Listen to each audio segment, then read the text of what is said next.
Bueno, buenas tardes a todos y todas. Los que están parados, sepan disculpar.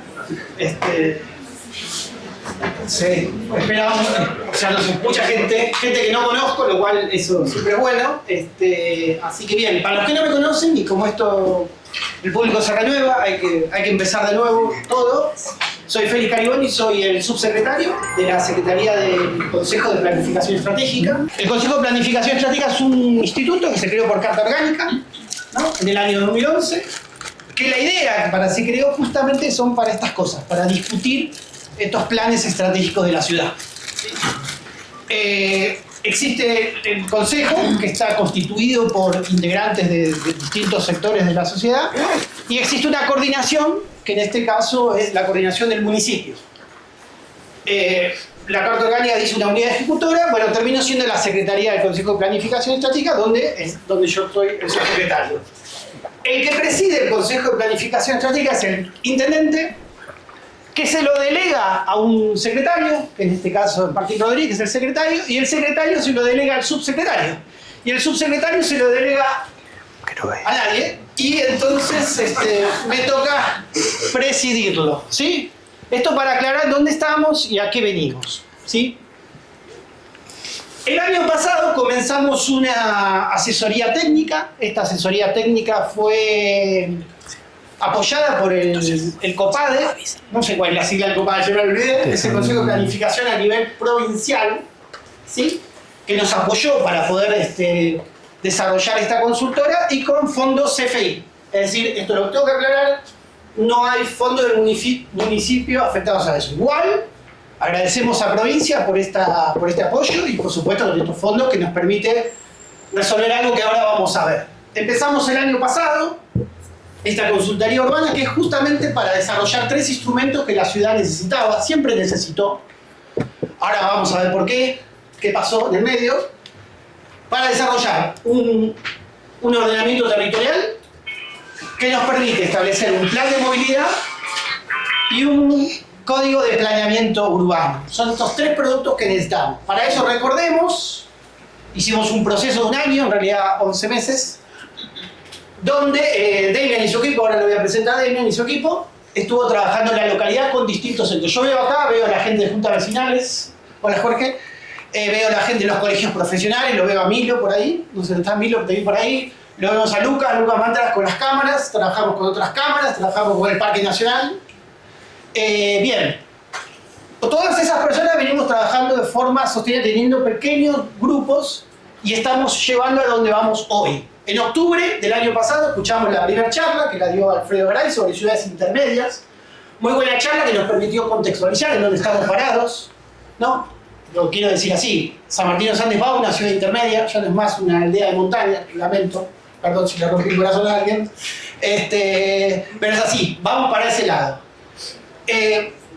La charla estuvo muy buena, está en YouTube, después Germán me decís dónde la podemos ver. Después en diciembre, ayudarme a Demian, hicimos otra charla, donde se elaboró el diagnóstico, donde ellos presentaron el diagnóstico. Hace 10 años que San Martín de los Andes tiene un diagnóstico, el último fue en el año 2016, cuando se hizo el plan estratégico de San Martín de los Andes 2030, en el cual muchos de nosotros participamos. Yo no era funcionario y participaba como un igual, así que si se siguen esforzando, quizás el día de mañana esté en mi puesto, así que pruébenlo. Entonces, después de 10 años hubo un nuevo diagnóstico y es el que presentó. Lamentablemente, lo voy a decir así, perdón, Demian, si te rompo el corazón, no había nada nuevo en el diagnóstico, o sea, nada nos sorprendió, o sea, era algo que veíamos, o sea, digamos, pero por lo menos tenemos la certeza científica de que eso es así, ¿sí?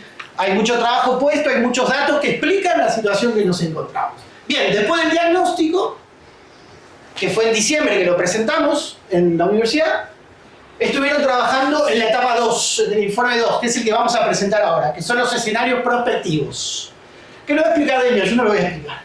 Así que, sin muchos preámbulos, venimos a esto, a ver estos escenarios prospectivos que nos van a presentar ellos, porque nos va a permitir tomar decisiones. Lo que vamos a ver hoy, ya estuvimos circulando con otros sectores, con otros colegios, con cámaras, con otros distintos sectores, y estamos en ajuste. Por eso tardamos un poco en empezar, porque Demian estaba ajustando, ¿no?, el PowerPoint.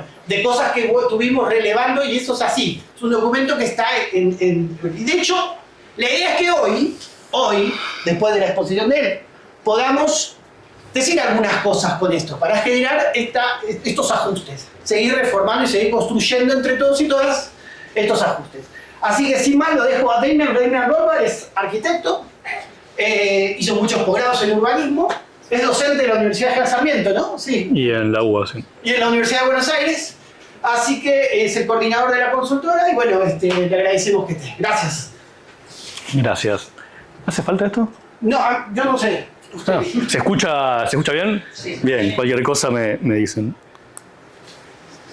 Bueno, en principio muchas gracias por estar acá. Creo que cada vez estamos reuniendo más gente y eso es bueno porque bueno, quiere decir que el tema despierta interés en la comunidad y digamos, nos parece que lo central es que este trabajo sea de forma transversal y participativa. No tiene sentido hacer un plan que sea un documento bajo llave que conocen 2 o 3 personas, ¿no? Siempre decimos el plan no lo hacemos para nosotros, digo nosotros como equipo de profesionales trabajando en el tema, sino que lo hacemos para la ciudad. Hoy a la mañana preguntaban, bueno, en una entrevista, ¿no? Si esto era el documento o el plan del intendente. No, es el documento, es el plan de la ciudad. Entonces tiene que servirle a la ciudad, tiene que servirle a este intendente, al próximo intendente, al que le siga, por lo menos por los próximos 10, 15 años. Entonces, bueno, si la comunidad no es parte de la elaboración, no tiene sentido como producto. Antes de empezar, un segundo nada más, digamos, no quiero dejar de decir que bueno, estamos en un contexto de un paro general, ¿no? A nivel nacional. Digamos, no es un día cualquiera. Decidimos seguir adelante y estamos haciendo este trabajo. Bueno, parece que es importante y estamos acá. Pero creo que es importante porque ponen en discusión algo que está en el mismo lugar, que es cómo el Estado regula. ¿Qué regulaciones construye el Estado con su sociedad? Y, bueno, el planeamiento, el urbanismo, en definitiva, es eso, ¿no? Es la decisión colectiva sobre cómo vamos a regular la ciudad en la que vivimos, la ciudad que queremos. Y como toda regulación implica, digamos, ventajas, beneficios y, bueno, algunas, digamos, concesiones que hay que hacer o algunas restricciones que hay que aceptar. Pero en definitiva hacemos eso, ¿no? Cuando hacemos planeamiento. Estamos distribuyendo beneficios y estamos distribuyendo, digamos, responsabilidades dentro de una sociedad, dentro de un territorio. Bien, la idea de esta charla, como decía Félix hace un rato, es trabajar sobre los avances del plan de ordenamiento territorial y el plan de movilidad en particular. Esto es un proceso que en total va a durar unos 11 meses, ya estamos por la mitad, ¿no? de ese tiempo. Entonces, bueno, hasta ahora estamos trabajando en la etapa de plano, de planeamiento, y cuando terminemos esta etapa vamos a pasar a la siguiente, que es la de, bueno, la formulación de un código de planeamiento urbano para la ciudad. La idea es que ese código refleje, ¿no? las decisiones que se tomen, que se acuerden, respecto a, bueno, cómo debería ser esta ciudad, hacia dónde debería crecer, con qué características, con qué tipo de tejido, ¿no? y qué tipo de barrios debería constituir. De alguna forma podemos decir, el código es un reflejo normativo, ¿no? del plan, pero el código solo, digamos, no alcanza para controlar, regular o estimular el crecimiento, el desarrollo de la ciudad. Entonces, bueno, va a estar el código, pero también va a haber toda una batería de instrumentos de urbanismo complementarios que tienen que ver con obras, ¿no? Obras que pueden ser obra pública, obras que hacen privados, obras que se hacen de forma conjunta, ¿no? público-privadas, instrumentos fiscales que tienen que ver con la regulación de la recaudación, ¿no? los tributos, las tasas, instrumentos de tipo de gestión, es decir, cómo desarrollamos un proyecto particular, cómo, ¿no? o quiénes se ponen en relación para, por ejemplo, construir un parque, administrarlo, ¿no? y mantenerlo a lo largo del tiempo. Entonces, bueno, todo eso es el paquete, digamos, si se quiere, final, ¿no? el resultado final de lo que estamos haciendo. En este momento estamos, digamos, muy avanzados en la primera etapa de planificación. Como decía Félix, hace 2 meses más o menos, en diciembre, en el CRUSMA hicimos una charla en la que presentamos el diagnóstico, ¿no? digamos, los avances del diagnóstico. Bueno, ahora estamos en la siguiente etapa que podríamos decir que es la prospectiva, es decir, bueno, habíamos visto cómo era la foto de San Martín en ese diagnóstico. Lo que estamos viendo ahora es cómo evoluciona, o si le diéramos play a esa película, cómo sigue adelante la ciudad. Y en ese sentido, entonces, bueno, decíamos que la foto era relativamente buena, ¿sí? Cuando comparamos, todos me van a decir, en mi cuadra no sé qué pasa, hay un lugar donde hay un bache, falta un... Seguro, en todas las ciudades hay distintos tipos de carencias, falencias, ¿no? Obras que todavía no llegaron. Ahora, cuando vemos, siempre miramos de forma relativa las cosas, ¿no? Miramos la ciudad, miramos otras ciudades en la provincia, miramos otras ciudades en el país, o si quieren en América Latina. Bueno, en ese contexto, digamos, San Martín de los Andes es una ciudad que está muy bien en términos de calidad de vida, de ambiente en el que se vive, de los lazos sociales y la convivencia dentro de la sociedad, ¿no? El respeto por el prójimo, que se ve, bueno, en las rosas en la calle que se cuidan, o en, digamos, cederle el paso al peatón. Está relativamente bien en cobertura de infraestructuras, ¿no? Los niveles de cobertura son relativamente altos, y así podríamos ir recorriendo distintas dimensiones. Ahora, claro, cuando le damos play a la película, digamos, en poco tiempo eso se complica, se complejiza. Entonces, bueno, si la ciudad sigue creciendo como lo viene haciendo, la cobertura de infraestructura va a decaer. Si seguimos creciendo con el mismo patrón, el transporte o la movilidad dentro del sistema vial que tenemos va a colapsar. Si seguimos creciendo de esta forma, digamos, vamos a empezar a impactar sobre el ambiente a un punto más grave, o, digamos, o realmente preocupante. Si seguimos desarrollando de esta forma, bueno, el acceso al hábitat va a ser muchísimo más complicado, ¿no? Entonces vamos a seguir con la emergencia habitacional 9, 10, 11, 12, etc. Entonces estamos parados en ese momento, ¿no? Es un buen momento en este sentido, en el sentido de que, bueno, es una ciudad que todavía, siempre la comparación es Bariloche, ¿no? Digamos, no desbordó, no pasó eso. Entonces es una ciudad que está a tiempo de tomar decisiones para ordenar el crecimiento en las próximas décadas, y que sea un crecimiento, podríamos decir, sostenible. Bien, muy rápidamente, digamos, estoy yo acá, pero no estoy solo, somos un equipo grande de profesionales que trabajan en distintas disciplinas, en distintas áreas, ¿no? Urbanismo, ecología urbana, ambiente, derecho urbano, movilidad urbana, ingeniería en redes, infraestructuras, seguro me olvido de alguna disciplina, geografía, economía, además un equipo, la verdad que se forma un equipo muy interesante y muy amplio, bueno, para tocar todos estos temas y no tocarlos de oído. Bien, la charla de hoy tiene básicamente como tres partes, ¿no? Una primera sobre esto que decíamos del pronóstico, es decir, cómo siguen hacia adelante o cómo se proyectan las tendencias que venimos viendo hasta la actualidad. Una segunda parte sobre, bueno, qué escenarios se pueden pensar o se pueden configurar en base a la evolución de estas dimensiones que ahora vamos a ver. Y una tercera parte que es algún anticipo, si se quiere, ¿no? De lineamientos y iniciativas o algunos proyectos que estamos empezando a conversar, bueno, empezando a dialogar con distintos sectores y actores.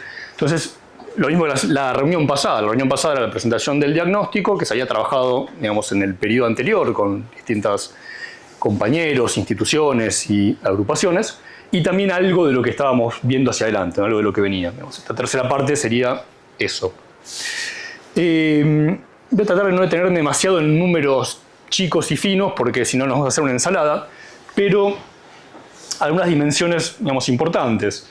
Decíamos que en el 2022, el último censo, la ciudad tenía unos 37.000 habitantes. Según el censo me van a decir, no, somos más, el padrón tiene tantos en el 2023. En todas las ciudades, en todo el país, digamos, todos dudan de alguna forma del censo. Bueno, la realidad es que para poder trabajar necesitamos un piso firme, ¿no? Una línea sobre la que poder proyectar. Puede ser un poco más, puede ser un poco menos, hasta debe ser un 10% más. Ahora, para evitar eso, o ese posible error y arrastrarlo, trabajamos con distintos escenarios de proyección, digamos, hipótesis, ¿no? De cómo va a evolucionar la población.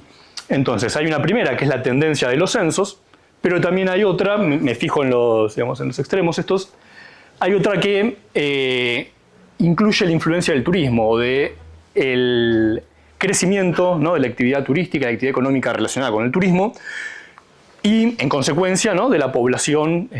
Entonces, vamos a trabajar siempre con una especie de rango, ¿sí? Entre tanto y tanto. Entonces podemos decir, bueno, para el 2040 esperamos un crecimiento de entre 19.000 y 26.000 habitantes, ¿no? Es un rango.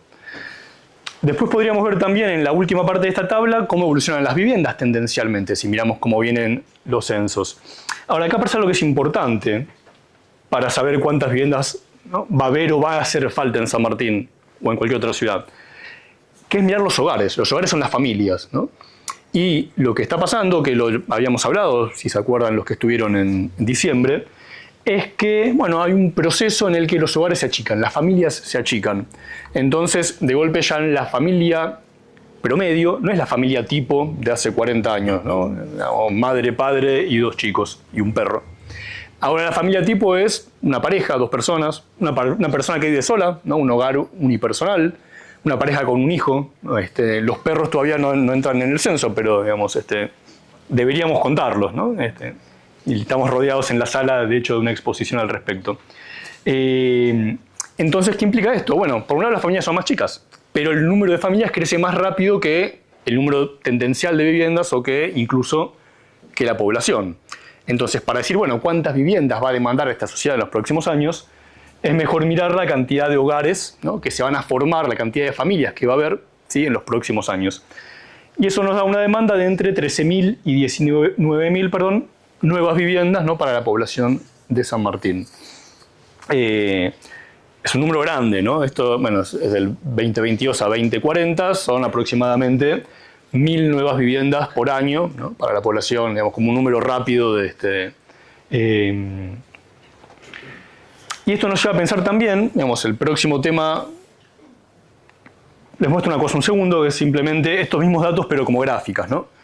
Entonces, el trazo grueso negro son los últimos datos censales concretos. Y cuando se abre en abanico son las proyecciones que estábamos diciendo. Ahora, si se fijan la tendencia, ¿no?, que es la línea esta finita punteada, está muy abajo de esta proyección. Esto es población, ¿no? Entonces, bueno, el rango de población que estamos proyectando va de la tendencia para arriba, digamos, en cualquiera de los casos, ¿sí? O sea, si había un error en el censo, digamos, lo tenemos adentro. Ahora, con la proyección de hogares pasa algo parecido en ese sentido, pero si miran la curva, ¿no?, se pone mucho más empinada, ¿sí? Esto de acá, ¿no? Entonces también tenemos un rango, ¿sí?, entre 22.000 y 33.000 hogares, digamos, finales o totales en 2040, pero si vuelvo una para atrás, ¿no?, esta es la curva de población, esta es la curva de hogares y esta es la curva de viviendas, intermedia entre las otras dos, ¿no? Entonces, bueno, esta, que es la de hogares, es la que nos interesaba para pensar, bueno, cuántas familias o cuántas viviendas van a ser requeridas, demandadas dentro de la ciudad. En relación con esto, podríamos decir, bueno, hay otro dato que es importante, que es el de la población flotante, ¿sí? En una ciudad donde el turismo es la actividad económica principal, bueno, ¿cuántos turistas están transitando en la ciudad? Es importante por muchas cosas. Bueno, por un lado, por la actividad económica que generan, pero por otro lado, porque, bueno, eso tiene un impacto en la movilidad, tiene un impacto en las infraestructuras, el consumo, ¿no?, de servicios. Bueno, para proyectar eso tomamos en cuenta las plazas formales que releva o que de las que da cuenta, ¿no?, turismo de la provincia. También tuvimos en cuenta las plazas informales, ¿sí?, todo el alojamiento informal, digamos, Airbnb, Booking, Facebook, el boca a boca, los grupos de WhatsApp.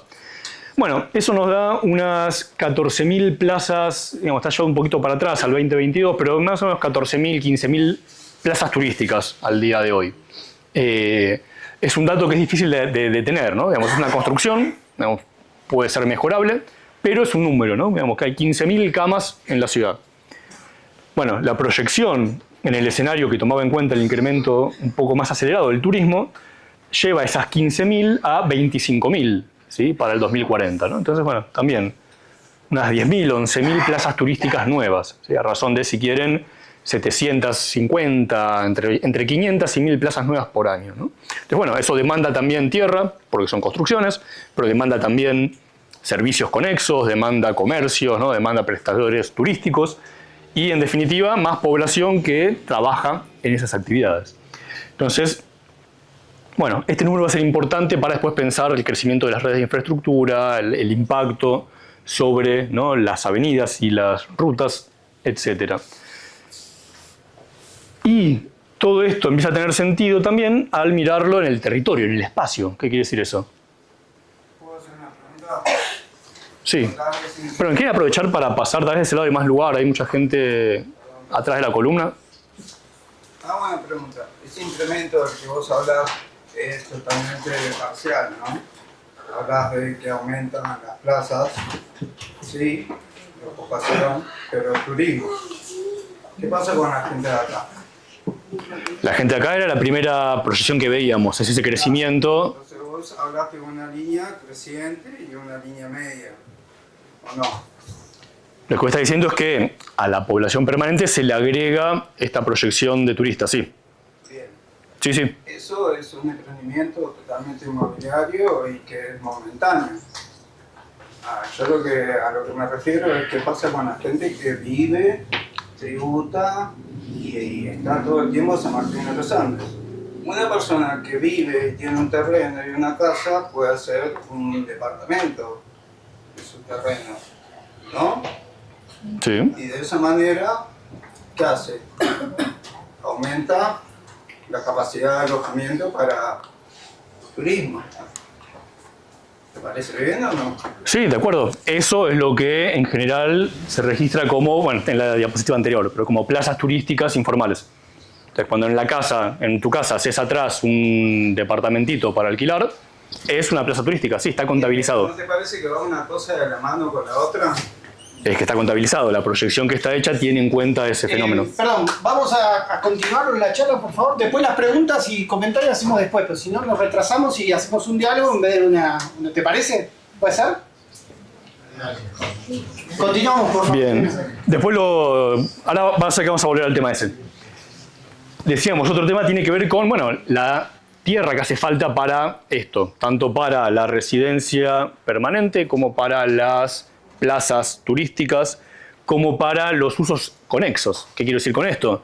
Bueno, cuando crece un barrio, crecen también las escuelas que hacen falta, los centros de salud necesarios, los comercios que abastecen a esas viviendas, las actividades productivas, ¿no? Digamos, todo el conjunto, ¿sí?, de actividades que demandan suelo sin ser residenciales. Bien, tomando en cuenta eso también, digamos, tenemos distintas proyecciones de consumo de tierra. Y acá aparece algo que es importante, digamos, la tendencia de consumo de suelo, bueno, lo que dice es cómo evolucionaría, ¿sí?, la demanda de tierra en función del crecimiento poblacional. Digamos, partimos de una mancha urbana, que sería la superficie ocupada por la ciudad, pisada por la ciudad actual, de 2.000 hectáreas dentro del ejido, más 1.200 hectáreas fuera del ejido. La proyección tendencial de este crecimiento, teniendo en cuenta todo lo que decíamos, ¿no? Los lotes que hacen falta para viviendas o para edificios, los lotes que hacen falta para equipamientos, los lotes que hacen falta para comercio. Bueno, tendencialmente nos lleva a unas 2.300 hectáreas nuevas para el 2040, ¿no? O sea, casi duplica la superficie actual de la ciudad. La población no se duplica, pero más o menos. La población crece un 70%, bueno, la mancha urbana crece un poco más rápido todavía. Tendencialmente. ¿Qué quiero decir con tendencialmente? Bueno, si seguimos teniendo un modelo de urbanización que genera loteos con parcelas para casas, ¿no?, unifamiliares, si se quiere, digamos, la noticia que aparece con esto es que de la mano de esta transformación en la conformación de las familias, esto que decíamos de que el hogar tipo o la familia tipo ya no es de 4 o 5 personas y pasa a ser cada vez más algo parecido a una pareja, ¿no?, o 3 personas o una persona. Digamos, el hogar promedio hoy en San Martín está en 2,3 habitantes, la proyección lo baja a más o menos 1,8, 1,9 habitantes por hogar. Bueno, lo que nos lleva a pensar eso es que esas familias van a demandar otro tipo de vivienda, ¿sí? Ya no va a ser necesariamente un lote propio o un lote grande para hacer una casa de 100 metros cuadrados, ¿no?, para ese tipo de vida, sino que va a seguir existiendo eso, pero también va a empezar a aumentar el porcentaje de familias que es lo que van a estar necesitando, ¿no?, que lo que les va a cerrar para su estilo de vida o para sus intereses o para sus deseos, va a ser un departamento, va a ser un dúplex, va a ser, ¿no?, algún tipo de PH. Entonces, eso nos permite pensar que en ese cambio en el, si se quiere, el reparto entre tipologías, ¿no?, entre casa, departamento, seguramente puede haber una alteración en la demanda de tierra, ¿sí?, o en el consumo de suelo en la ciudad. Entonces, bueno, hay una proyección alternativa que él baja a unas 1.500 hectáreas el consumo de suelo, ¿sí? De 2.300 a 1.500, teniendo en cuenta esto, teniendo en cuenta otro tipo, ¿no? de ocupación del territorio.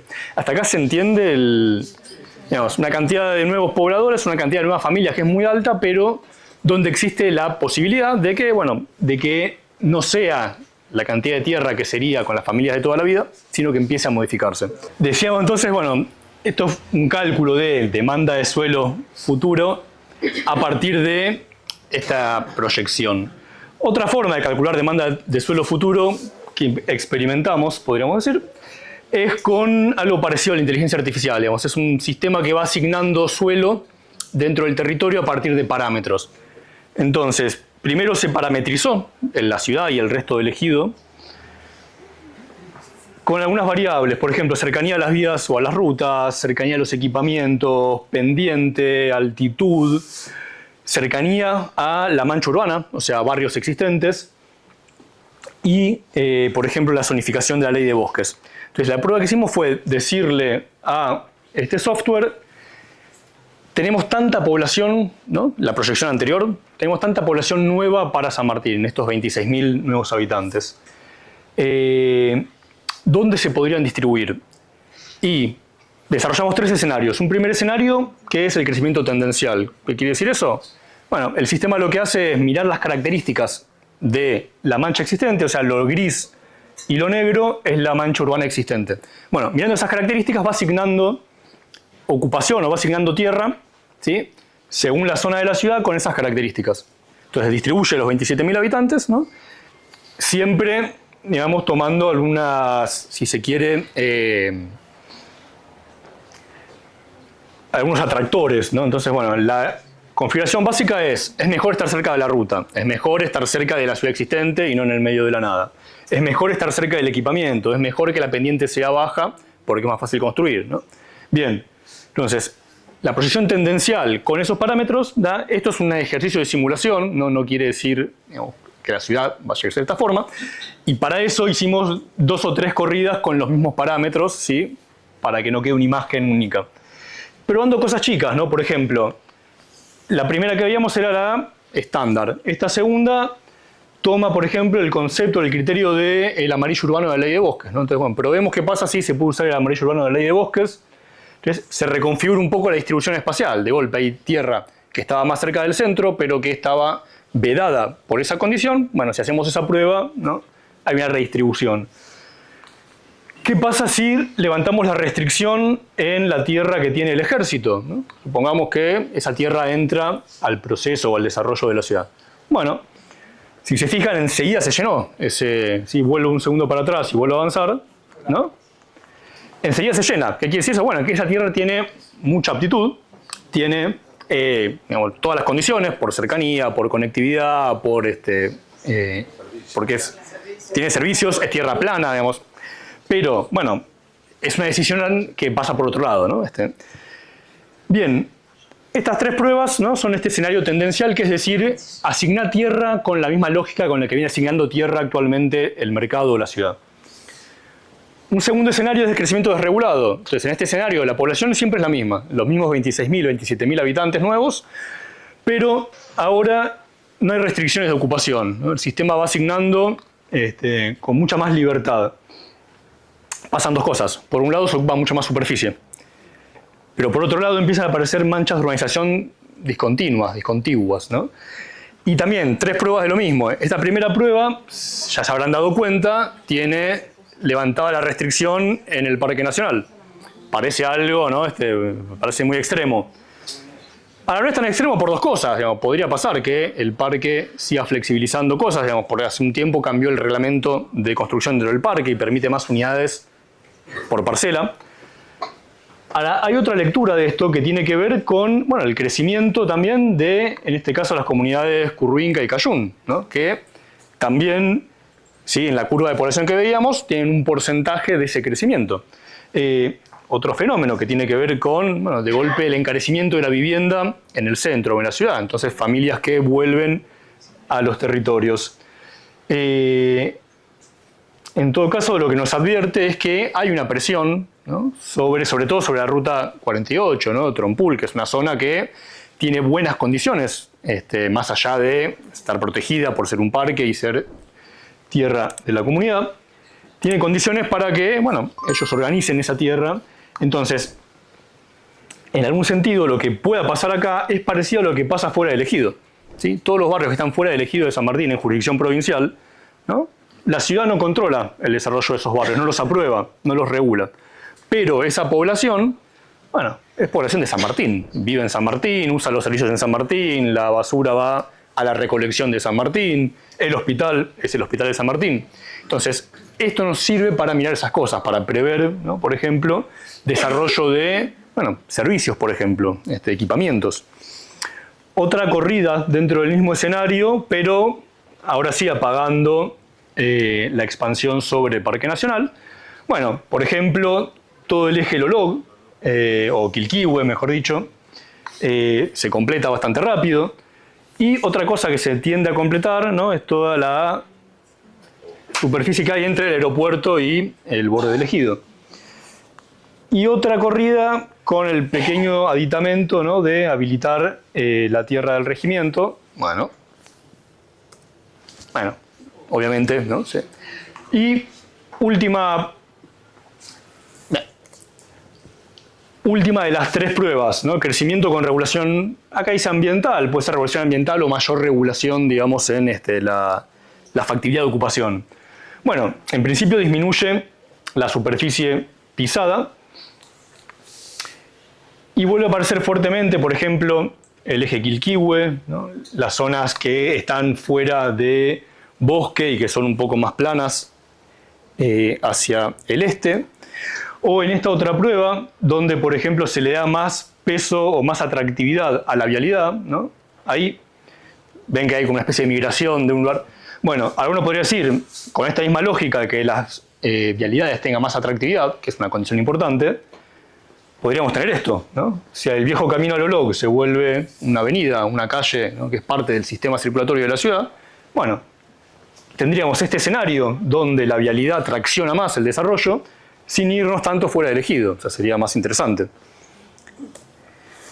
Y por último, una prueba disminuyendo o aumentando, ¿no? El proceso de densificación y sacándole un poco de, digamos, de porcentaje al uso, digamos, o al porcentaje de población que va al loteo nuevo, ¿no? Y aumentando el porcentaje de población que va al ejido existente o a la superficie existente. Bien, esta de acá, perdón. Toda esta simulación, ¿para qué? Para llegar a esto de acá, ¿no? Para el horizonte alto, para el techo de la proyección de población, ¿cuánta tierra haría falta de acá al 2040? Bueno, si les fijan los números, no, son bastante parecidos a los que veíamos por lo que podríamos llamar el método racional, ¿no? Haciendo la cuenta de tantos hogares, son tantas parcelas, son tal proporcional de calle, tal proporcional de espacio público, tal proporcional de lote para comercio. Bien, en el escenario tendencial estamos en unas 2.100 hectáreas, 2.160 hectáreas contra las 2.300 que veíamos antes, ¿no? En el más desregulado, bueno, nos fuimos a 3.400, bueno, nos fuimos de todo gráfico. Y en el más regulado, ¿no? Casi que cae a la mitad, a unas 1.100, digamos. Antes habíamos dicho unas 1.500. Entonces, por dos métodos totalmente distintos, llegamos a algunos más o menos parecidos que nos permiten pensar entonces también en un rango de demanda de suelo que está entre estas más o menos 1.100 hectáreas y 2.300, 2.100 hectáreas, ¿no? Bien, todo esto que vamos planteando tiene que ver con la demanda de tierra, ¿no? La demanda de suelo para crecimiento urbano. Esto que les muestro ahora tiene que ver con la, si quieren, oferta de suelo o con la aptitud del suelo para ser ocupado. Entonces, bueno, desarrollamos unos escenarios de factibilidad de ocupación de la tierra o de aptitud de la tierra, ¿no? Hay 5 escenarios, del 1 al 5, cada uno es un poco más, digamos, laxo o regula menos, ¿no? Es más permisivo con la ocupación de la tierra. Y hay, sobre todo, 4 variables que van determinando estos escenarios, ¿no? Que son la altitud. Entonces, bueno, cuanto más alto es más caro urbanizar, es más peligroso, o aumenta, digamos, el riesgo, los problemas, sobre todo con la infraestructura, se congelan los caños. Entonces, bueno, Mayor altitud, digamos, es más, en este sentido, digamos, un escenario un poco más flexible. Con la pendiente pasa lo parecido. Digamos, a mayor pendiente es más complicado construir, se hace más caro, hay más riesgo de deslave si no se hace bien. Entonces lo mismo, mayor pendiente, escenario más flexible. Sistema hídrico, acá hay dos dimensiones, la vega plana y los cuerpos de agua, los cursos de agua, los arroyos, ¿no? Entonces, bueno, hay una discusión sobre qué se puede hacer en la vega plana en relación con las zonas de baja, media y alta aptitud que determina la normativa actual, ¿no? Entonces, bueno, desde un escenario que no permite ocupación hasta un escenario que permite ocupación, digamos, en todos los casos. Y lo mismo respecto a, digamos, la margen de los arroyos, ¿no? Cuánta tierra sobre la margen de los arroyos o cuánta distancia de la margen de los cursos de agua hay que dejar como, bueno, espacio de seguridad, como espacio de circulación, etc. Por último, bosque nativo, esto que decíamos sobre, bueno, el uso del verde y del amarillo urbano, ¿no? Sí o no, prendido o apagado. El uso de tierra en parques nacionales y en tierra comunitaria, en este caso, está siempre apagado, ¿no? Aparece siempre como tierra no apta. Bueno, ¿qué nos dan estos escenarios? Les muestro tres, digamos, los extremos y el del medio, para hacerlo un poco más sencillo. Digamos, el primer escenario es lo que ven en gris son partes de la ciudad, o sea, mancha urbana, que para los criterios de este escenario no sería zona apta. El verde oscuro son zonas que están urbanizadas ya y en zona apta. Y por último, el verde claro serían zonas que son aptas donde todavía no hay ocupación. Entonces serían básicamente las zonas, podríamos decir, disponibles, ¿no?, para urbanizar. Entonces nos dice dos cosas esto. Por un lado, que es zonas aptas hay muy poquitas. Sobre todo si miran el límite del ejido, que es esta línea punteada acá, ¿no? Dentro del ejido hay unas 700 hectáreas, es poco. Y nos dice otra cosa. Gran parte de la ciudad está construida en zonas que, repito, dentro de este escenario, que es un escenario muy restrictivo, no estarían, digamos, consideradas como las más aptas. ¿Quiere decir que la ciudad tiene un gran...? No, lo que quiere decir es que, bueno, hay distintos niveles de riesgo con los que convivimos. Digamos, todas las ciudades conviven con distintos niveles de riesgo en distintas variables. En todo caso, lo importante es conocerlos, detectarlos, tenerlos presentes para tener, bueno, planes de riesgo, medidas, ¿no?, para trabajar en caso de, por ejemplo, que haya un incendio, que haya un deslave, haya un volcán, una temporada invernal con mucho frío y mucha nieve, ¿no? Bueno, ¿cómo nos preparamos para eso? Bien, tercer escenario, el intermedio. Acá ya la ciudad está miti-miti, ¿no? Y empieza a aparecer ya mucha más tierra, tanto dentro como fuera del ejido. Sobre todo el eje, decíamos antes, Quilquihue apareció, vuelvo un segundo para atrás, vuelvo al 3, ¿no? Aparece con bastante fuerza. Sigamos al quinto escenario, bueno, ya es mucha más, ¿sí?, la tierra que tendría aptitud. Ahora, ¿es mucha, es poca? ¿Cuánta es? Bueno, digamos, el resumen de estos mapas es esto de acá.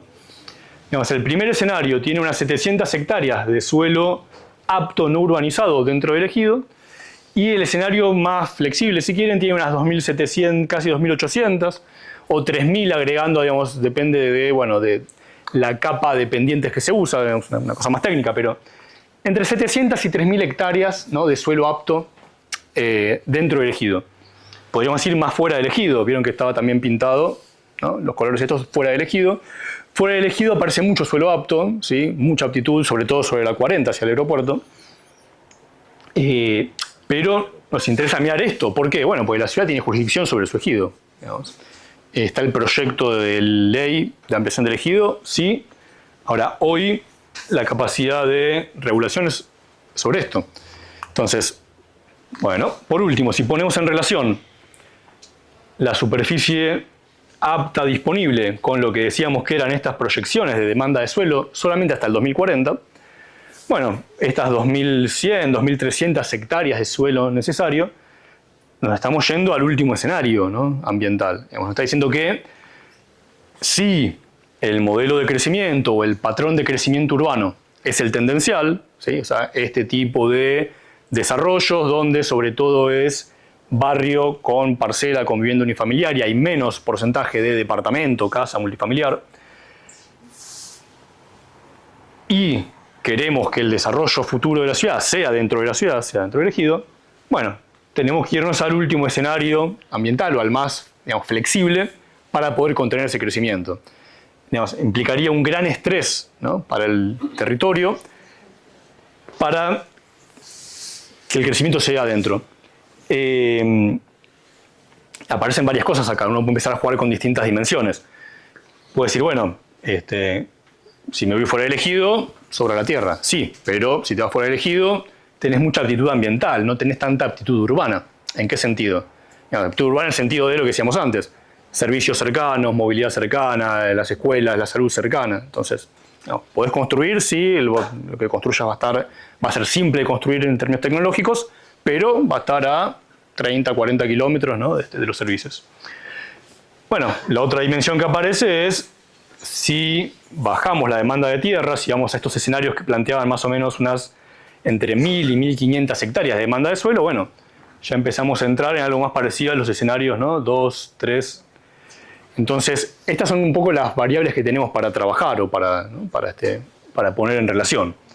Piensen también que estamos hablando del 2040. Ahora la ciudad no va a dejar de crecer en 2040, vamos a seguir creciendo. Entonces, bueno, si decimos es el escenario 5, no importa nada, se flexibilizan las restricciones. Así hasta el 2040 metemos todo el crecimiento dentro del... Bueno, en 2040, ¿qué hacemos?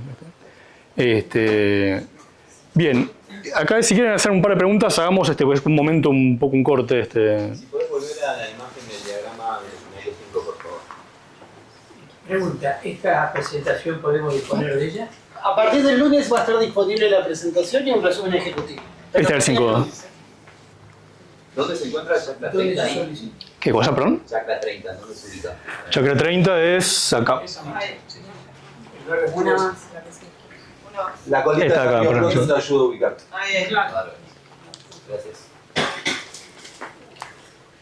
Sí. ¿Qué consideración tenés del uso del FOS para el cálculo que hiciste en relación a la cantidad de gente y el uso del suelo? Lo que sí. No, está bien la pregunta. Hasta acá, cuando hablamos de la tendencial, lo que estamos diciendo es el patrón de urbanización que viene teniendo la ciudad, ¿sí? O sea, mantener los parámetros, los criterios actuales. Vos decís la densificación en el uso del suelo, la incrementación. 1.500 hectáreas, pero no sé cuánta se ocupa por cada vivienda. Perfecto. ¿Qué pizarra Es se ocupa? el promedio, para cada sector de la ciudad, es el promedio que viene trayendo, ¿sí? Entonces es un promedio de un lote que va entre 300 y hasta 1.200 o más metros cuadrados.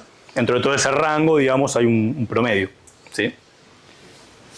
Pero es un punto central ese, ¿no? Digamos, cómo es la pisada, digamos, dentro de la mancha. El otro dato, que esto lo trabajamos en la charla pasada, porque está bueno recuperarlo, es el de la densidad. Si pones en relación la superficie de la ciudad ocupada por la ciudad con la población que hay, bueno, la densidad de San Martín está ahora en unos entre 17 y 13 habitantes por hectárea. Vamos, es nada, es muy bajo, ¿sí? Entonces, ¿qué pasa con eso? ¿Cuál es el efecto de eso? Bueno, pensemos que una calle en San Martín, de golpe, tiene la misma cantidad de infraestructura que la misma calle, no sé, en el centro de Neuquén, ¿no? O en la avenida, no me acuerdo, en la avenida de las Banderas, ¿no?, donde están los edificios. Bueno, el caño vale lo mismo, o es un poquito más, tiene un poquito más de diámetro, vale un poquito más, pero no, es un caño que en un caso le da servicio a tal vez 10 familias y en el otro a 1.000, o a, no sé si 1.000, pero a 200, 300, ¿no? Un mismo pavimento, que en un caso le da servicio a 10 familias y en el otro a 200, 300. Y así con todo. Entonces, la ciudad de baja densidad, bueno, es cara. Es cara de construir. Entonces, supongamos que le transferís el costo de construcción a los que desarrollan. Pero también es cara de mantenerla. Entonces, ese costo es un costo colectivo, ¿no? Entonces, digamos, no cierra por ningún lado en estos términos. Esto no quiere decir que hay que vivir en edificios de 10 pisos, no. O sea, ya con las densidades que tiene hoy la normativa, en algunos lugares de la ciudad, por ejemplo, podrías reducir a la mitad la necesidad de suelo nuevo, de expansión urbana, ¿sí? Sí, tengo una consulta. Todo este espacio nuevo que hay ahí planteado en verde claro como para poder ampliarse. Si se ampliara el ejido, ¿en manos de quién está esa tierra? ¿Son terrenos fiscales? ¿Son del privado? ¿Cómo sería? Es tierra privada. Creo que el 100%... Aún ampliando el Sí. ejido, todo eso está en poder del privado. Sí. Lo que hoy está en jurisdicción provincial, el dominio, o sea, la propiedad de la tierra es de distintos privados. Imagínate que esa mancha, Estancia Larminat, es una gran parte de esa mancha verde clara.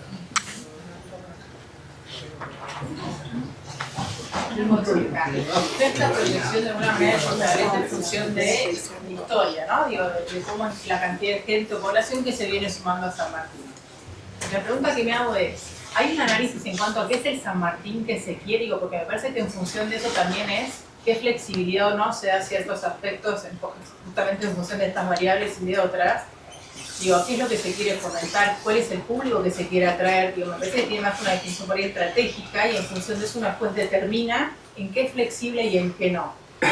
Esa definición está dada, digo, bueno, me parece que eso determina un montón de otras cosas, ¿no? Esta proyección es en función de la gente que viene a San Martín en la historia. La proyección tendencial es esa. Las otras proyecciones son con hipótesis sobre cómo varía eso, ¿no? Por ejemplo, que crece más rápido San Martín porque se incrementa la afluencia de turistas. Que las familias se achican, entonces hay más demanda. Eso ya son hipótesis, ¿no? Sobre cómo puede... Pero entonces está pensado que cuál es San Martín que se quiere. Bueno, eso es lo que estamos discutiendo en estas instancias. Se quiere atraer, porque en función de eso uno determina en qué es flexible y en qué no. Eso es lo que estamos discutiendo en todos estos talleres y sí, digamos, la charla tiene que ver con eso, ¿no? Con digamos, cuál es el modelo de ciudad que le cierra a la ciudad, a la comunidad local. Sí. Y en esto hay otra cosa. ¿En qué ciudad queremos vivir? Esa es la pregunta. En cuanto a lo que son servicios y demás, esas proyecciones que se hicieron de tierra, también se hicieron en función de historia, y decir, bueno, a ver, ¿cuánto es el tiempo que se necesita para el desarrollo de servicios para darle soporte a esta cantidad de habitantes en el 2040? Eso se hizo también con, digo, ya sea un análisis o con inteligencia artificial, decir, ¿cuánto es el tiempo que yo necesito para hacer una, no sé, X servicio? ¿Cuánto es lo que necesito para desarrollarlo? ¿Está para el 2040 eso o no? Sí, lo que está, ahora vamos a ver, lo que está es la proyección de lo que va a hacer falta para el 2040. Pero eso... ¿Poder tener o no? ¿Cómo? ¿Se van a poder tener? Ni la inteligencia. Empezamos... Abrimos una cuenta en el Banco Provincia para... Demian, él quería... Sí. Ahora volvemos. Coincide con lo del mapa que tenías de la ley de bosques. Lo que no está pintado. No solamente. Hay cosas que no están pintadas, por ejemplo, porque son territorio comunitario, ¿no? Los Vera. Hay cosas que no están pintadas porque la pendiente o la altitud no te lo habilita. ¿Sí? La loma redonda es sobre todo la pendiente. Pues si ves hay una contradicción, no, pero una cosa medio paradójica, que es que parte de la cima en la loma redonda es más apta que los bordes porque ¿no? es medio amesetada. Sí, pero... esa parte creo coincide con el límite de la cuenca Guaum, que es una divisoria de aguas. ¿Eso se tuvo en cuenta el tema tema hídrico? Porque sí, con la en dos... el ejido pasaría a tomar dos cuencas. Hoy día casi que el límite de la cuenca coincide con el límite del ejido actual. Pero después pasaría a estar bajo jurisdicción otra cuenca, que sería la del Lolog. En realidad ya está, porque hoy están tomando agua del... Toda la ciudad toma agua del... El ejido actual llega hasta Lolog un pedacito. No, lo que digo es el agua potable de San Martín viene toda del Lolog. Claro, pero el tema de la escorrentía, digo, se sabe que no se puede urbanizar sobre divisoria de agua porque trae un gran riesgo geofísico. Digo, se tuvo en cuenta el tema de la divisoria de agua porque casi toda la parte que está pintada en verde coincide y estaría genial que en el mapa pudiera figurar a dónde ¿Esto de acá está el decís? límite de la cuenca. No, el límite de la cuenca. Desde la cima, los ríos, Loma Redonda, Loma Atravesada, son el límite de la cuenca que va para el Pocahullo y al Lácar. todo, Eso es un sistema hídrico, ok, termina en el Pacífico después. bueno, De ahí para el otro lado estás en otra cuenca. distingue límites políticos. La naturaleza, estaría bueno que figure el límite de la cuenca hídrica y si se tiene en cuenta la divisoria de agua, que es un área de mucha peligrosidad ambiental. Sí, ahora en un rato vamos a ver un par de temas en relación con esto. Hídricos. Pero el tema del agua o el tema hídrico tiene dos dimensiones. Digamos. Una tiene que ver con eso, con una mirada, si querés, ambiental, que es de protección de nacientes, de protección de, por ejemplo, áreas mallinosas o áreas pantanosas. Entonces, una mirada ambiental. Otra dimensión en relación al agua tiene que ver con el consumo de agua, ¿sí? Con la parte de infraestructura. Entonces, tanto el agua potable que se consume como dónde se vuelca, ¿no?, los efluentes. Claro, la divisoria de agua coincide con el límite más alto, que es de donde nacen todos los cursos hídricos. Hoy día hay mucha presión sobre ese límite y se compromete el equilibrio hídrico de toda la cuenca abajo. Es decir, Sí, por eso si te fijas... que hay que tenerla muy presente. Se cambia de cuenca porque el equipo es una cuenca y la cloaca sale por otra Exacto, cuenca. yo estoy hablando de la parte más alta, la parte que divide ambas cuencas. Esa parte es muy complicada, que tiene que ser realmente atendida, no se puede urbanizar sobre las partes más altas de la cuenca. Sí. Es que no figura en el mapa, estaría bueno que ese límite lo pudieran incluir. Sí, pero si te fijas, está en blanco. Sí, Está, digamos, la propuesta esta es pegando sacarlo la del... cuenca por abajo. Está bien. Chapecol, Biocroto más o menos hasta ahí llega y de ahí baja y se... Podemos agregarlo. Digamos, hay una cartografía que tiene las cuencas, las historias de cuencas que están en el diagnóstico. No está superpuesta con esto, pero se puede hacer y lo podemos estudiar. Está buenísimo. Sí. Como soporte natural Sí. es imprescindible. De hecho, lo que él te decía, nosotros hoy tenemos una dificultad grande. Tomamos de una cuenca y derivamos a 2 cuencas. Recomendación ambiental que en general se recomienda no. Claro, Que lo porque que tomás de una cuenca lo devuelvas a la hay que misma cuenca. bombear el agua. Lo cierto es que hoy la mitad de lo que tomamos de una cuenca lo devolvemos a la otra cuenca. Él había levantado la mano. Yo levanté la mano. Sí. Sí. Quería saber en el tema de los loteos privados, ya se vendieron, lo que es Caleuche y todo eso, se vendió, y qué servicios o qué programa hubo para proyectar que la gente que habite ese lugar tenga los servicios correspondientes. Caleuche es un caso muy especial y es muy interesante por lo siguiente. Como vos bien decís, Caleuche se loteó y se vendió sin previsión de servicios. Sí. La particularidad es que se loteó en el 76-77, ¿no? Y se loteó además cuando estaba en jurisdicción provincial. No era parte elegido de San Martín. Entonces se loteó, digamos, como se loteó también, no sé, Huechulafquen o Meliquina. Digamos, alguien dibujó un plano, lo metió en el catastro de Neuquén y quedó ahí durante 30 años. Bueno, eso es un ejemplo de lo que no tiene que pasar. Porque no se le exigió al desarrollador o al loteador que genere las condiciones de habitabilidad necesarias en ese loteo.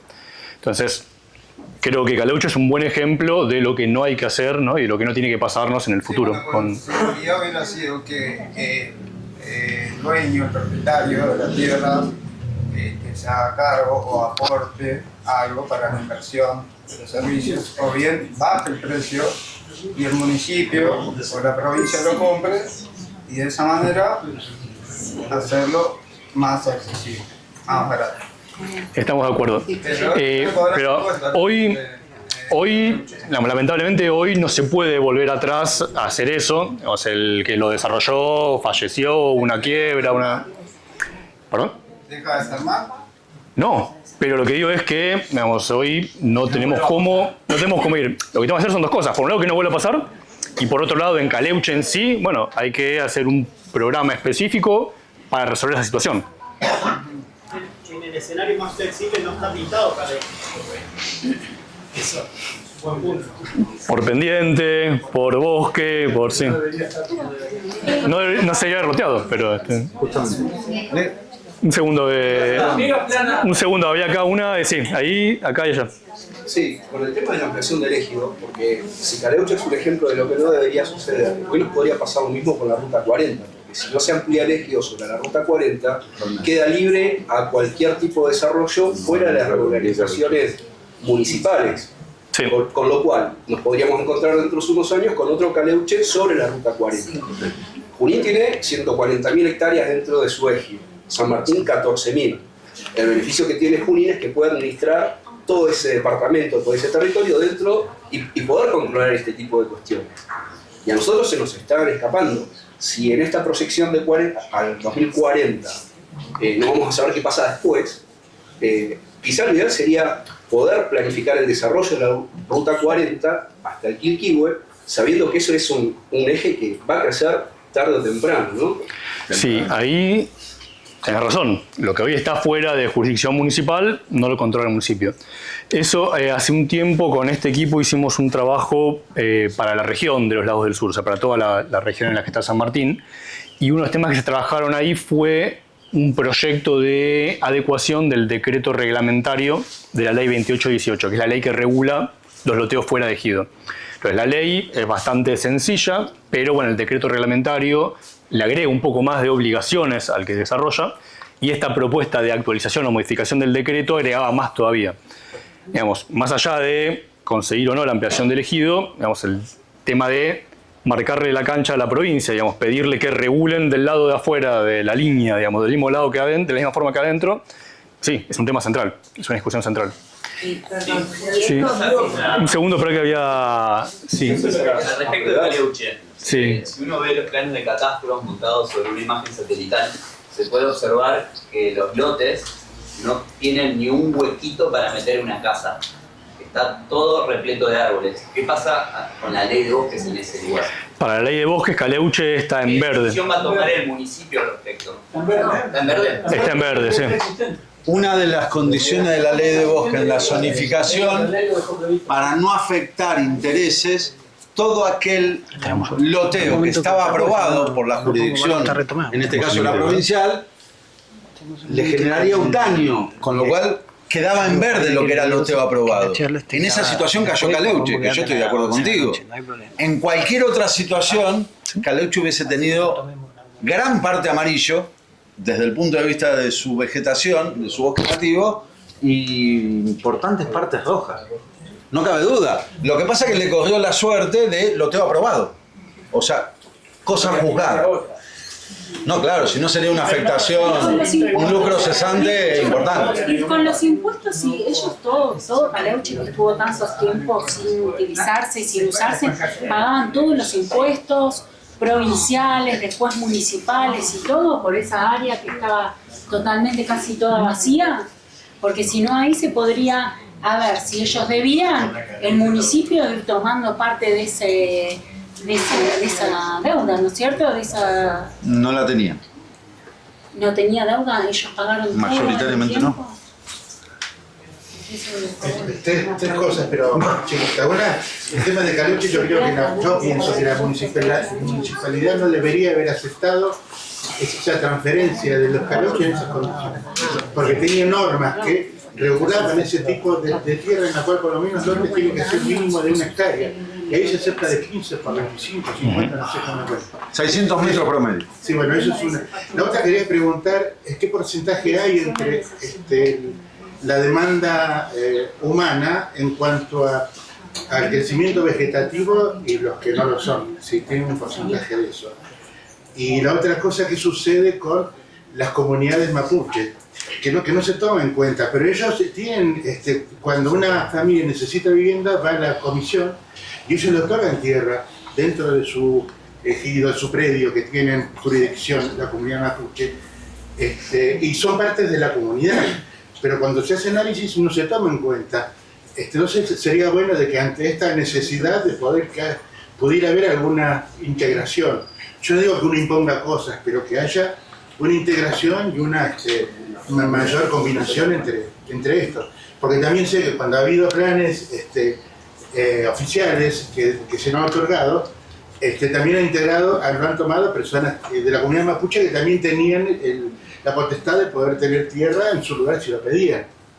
Yo no estoy en contra de eso, pero quiero decir, doy cuenta de una situación que es bueno tenerla en cuenta para poder trabajar sobre esto. No, es un punto central, ese diálogo para, bueno, sobre todo establecer, digamos, el acuerdo con cómo se lleva la infraestructura, cómo se usan los servicios públicos, cómo temas residuos. Sí, es el incremento poblacional es parte del incremento poblacional de toda la ciudad o de toda la región, ¿no? Pero el tema central es, me parece, el acuerdo sobre las cosas comunes, ¿sí? Sobre el uso común. Porque, a ver, por un lado, las familias que viven en la tierra comunitaria usan servicios de la ciudad, por otro lado, los habitantes de la ciudad y los turistas de la ciudad, ¿no?, usan territorio comunitario como, por ejemplo, zona de recreo o como zona de vacaciones. Entonces es una relación que es virtuosa. Por eso. ¿Hay el porcentaje? ¿Tiene idea del porcentaje? En lo... crecimiento vegetativo propio de la... No me acuerdo ahora el número, sí, no me acuerdo exacto el número ahora. Me parece que era más o menos mitad y mitad, pero después te lo chequeo y lo aproximadamente mitad y mitad, pero lo chequeamos y en un rato y lo vemos. Yo les propongo, si quieren, avancemos, porque hay un montón de cosas para... Sí, tengo miedo que no va a quedar la charla. Para justamente, me parece que por ahí sería bueno, por lo menos a mí me serviría, y para cerrar quizás, mostrar los 5 escenarios, porque cuando uno ve quinto le agarra un poquito así como de desesperación. Buena idea. Sí, justamente, pero si pudieras mostrar los 5 escenarios, así como para mirarlos. Acá están puestos esos 3 que era para cortar. Después te paso los 5, pues están los... Sí. El escenario más restrictivo, del que solamente hicimos 1100, perdón. No, 700 hectáreas. Sí. Sí, el más restrictivo, usamos 1200, entre 1100 y 1500, depende por qué lado lo abordes. Perdón, sí. Si tomamos Sí. es el ejido actual te aporta 700 a esas 1100 o 1200. No, te aporta 700 en el escenario más restrictivo ambiental, pero en el escenario intermedio ambiental tenés 1400. O sea, con ese crecimiento un poco más compacto y un poco más, digamos... ¿Te alcanzaría un escenario ambiental intermedio? Que a su vez tiene estado toda infraestructura. No, necesita está más cerca, sí. Está más cerca de la infraestructura, está más cerca de los equipamientos también, ¿no? Que es lo que... Claro, los equipamientos, todos. Bien, perdón, sigamos porque hay un montón de cosas que nos vamos a quedar sin verlas que valen la pena. Bueno, a partir de toda esta etapa de proyecciones que empiezan a dar cuenta de qué necesito, cómo puede crecer la ciudad, empieza a aparecer también el desarrollo de algunos dilemas sectoriales en algunos temas puntuales e incluso algunos escenarios que podríamos llamar sectoriales, ¿no? Entonces, por ejemplo, con la movilidad, con la infraestructura, con el ordenamiento normativo del desarrollo de la ciudad. Lo resumo un poco, pero, por ejemplo, el tema de movilidad, bueno, hay un escenario que es el tendencial, ¿no? Lo que veíamos recién, si todo sigue como viene, donde básicamente lo que pasa es que al crecer la superficie y bajar la densidad, el transporte público es cada vez menos eficiente, o sea, es menos razonable y menos rentable sostenerlo. Las distancias son cada vez más largas. Entonces, si las distancias son cada vez más largas, bueno, los viajes son más largos, los viajes tienden a ser un porcentaje más grande en transporte privado que en transporte colectivo, público o en modos no motorizados, por las distancias. Y eso lleva a dos cosas, ¿no? Por un lado, un mayor gasto para las familias, ¿no? Un mayor porcentaje de los ingresos. Y por otro lado, a un inevitable colapso de la red de infraestructura, de movilidad, ¿no? A las rutas, básicamente. Entonces, Ruta 40, la percepción que tenemos todos es que la Ruta 40 está congestionada, que colapsa, que ¿no? Uno tarda 20 minutos para hacer 4 kilómetros. Que es verdad, pero por otro lado no llega a estar colapsada en términos, si se quiere, técnicos, ¿no? Digamos, de la capacidad de las vías y de los carriles. Ahora, claro, si le ponemos el crecimiento de población con la densidad actual, o sea, disperso, usando la 40 con el auto particular, usando la 40 para ir hasta el centro, cada vez desde más lejos, bueno, la ruta la colapsamos antes del 2040, ¿sí? Entonces no va a dejar de funcionar. En principio con la 40, ahora la 62 va a seguir un destino parecido, Xinjiang, digamos, un destino parecido. Entonces, el escenario tendencial, digamos, es de grandes problemas y grandes deseconomías para la ciudad en términos de movilidad. Por esto que decíamos, ¿no? De la demanda del auto particular y por la pérdida de tiempo, por la congestión, Aparece un escenario que es interesante verlo, sobre todo en relación con el otro escenario de demanda de suelo, de modelo de urbanización, que podríamos llamar de desarrollo orientado al transporte o de desarrollo orientado al transporte público, para hacerlo un poco más interesante, que parte de la idea de planificar la movilidad en relación con la planificación urbana, con la planificación del crecimiento de la ciudad. Entonces, no pensar por un lado, ¿no?, las vialidades y por otro lado dónde hay factibilidad para construir, sino, bueno, verlo en conjunto. Esto que decíamos recién. Si hay una zona que tiene factibilidad ambiental, si hay una zona que tiene factibilidad urbana por los servicios, bueno, de golpe tiene sentido mejorar la infraestructura vial ahí, ¿no? Fomentar las obras de transporte público en esos corredores.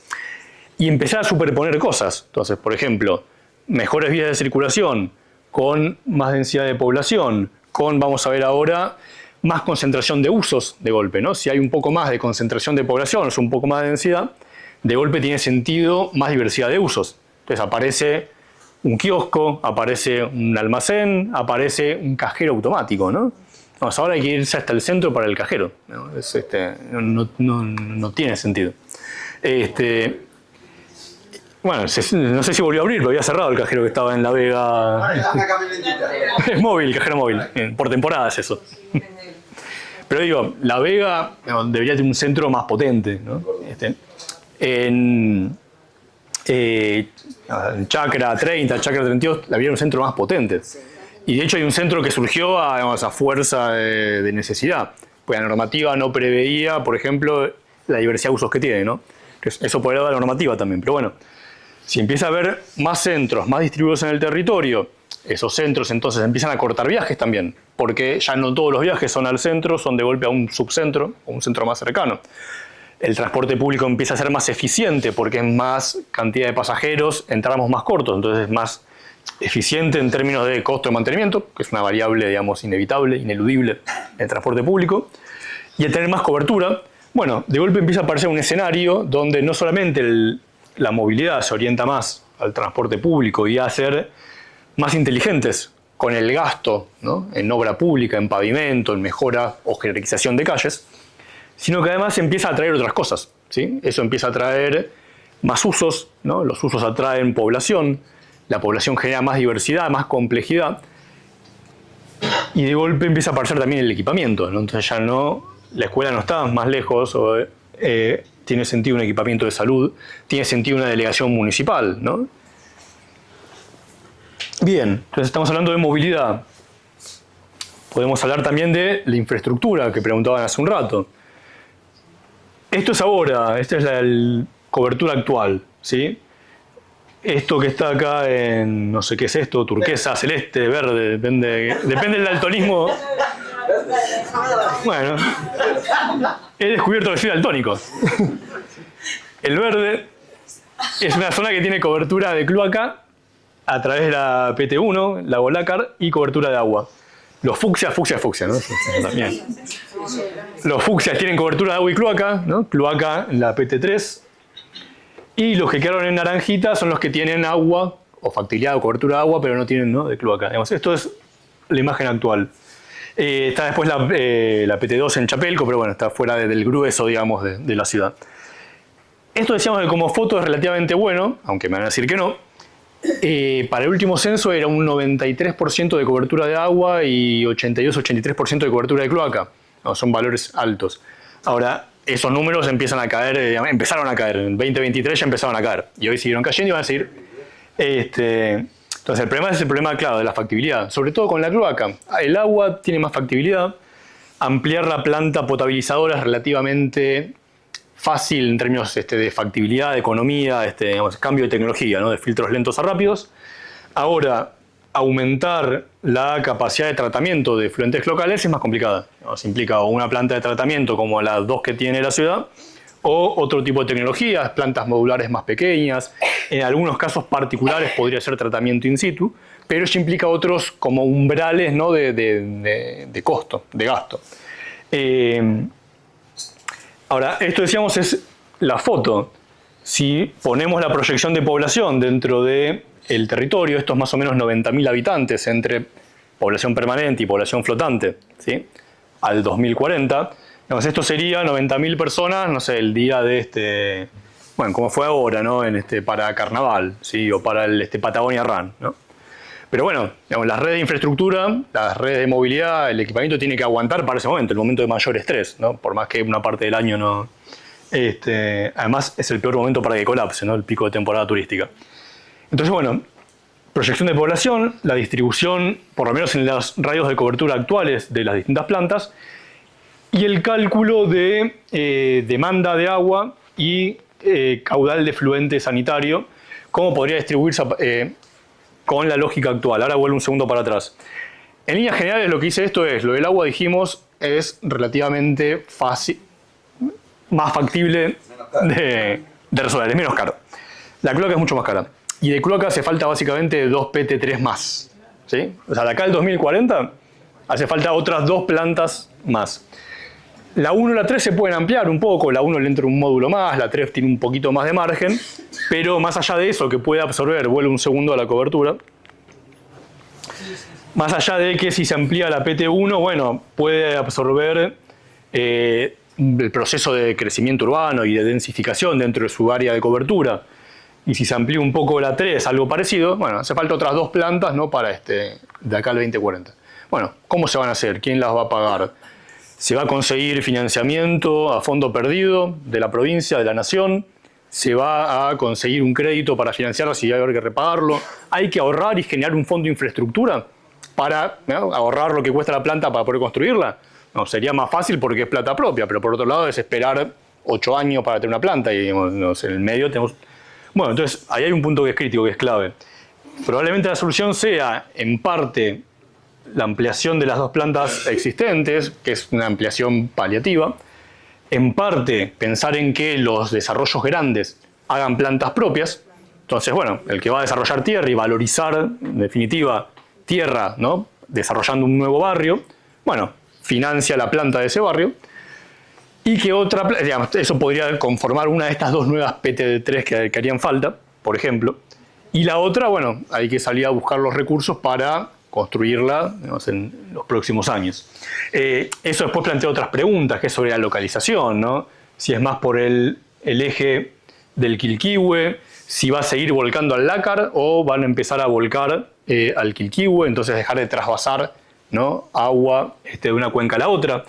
La posibilidad de que, bueno, si parte de lo que tiene la planta 1 pasa a la 3 y parte de lo que tiene la 3 pasa a esta potencial 4, bueno, se va acomodando también la factibilidad dentro de la superficie de la mancha urbana, perdón, ya ocupada, ¿no? Entonces, una especie como de cascadita, ¿no? Donde todas van absorbiendo un poco más.